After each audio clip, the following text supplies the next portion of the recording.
సంవత్సరాలు దొరుకుతున్నాయి, రోజులు మారుతున్నాయి, ప్రసంగాల మీద ప్రసంగాలు వింటున్నావు, మందిరాల మీద మందిరాలకి పోతున్నావు, ప్రార్థనల మీద ప్రార్థనలకు హాజరవుతున్నావు, అయినా జీవితంలో మార్పు రావట్లేదంటే నేను అడుగుతున్నాను. తల్లులు అంటే గాడుకు వచ్చినట్టు చెయ్యి, ఏం ఉపయోగం వీడి వల్ల?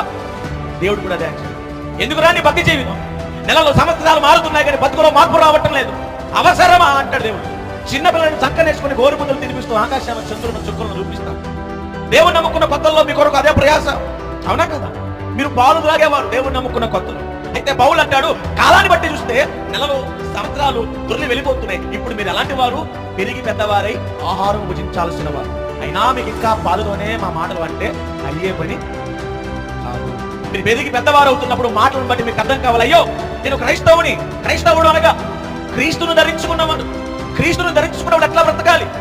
క్రీస్తును ధరించుకున్నవాడు క్రీస్తు వలే 33 సంవత్సరాల నిండు యవ్వనములో నా యేసు చేసిన పరిచర్య పాపం అంటే ఎరగడాయి.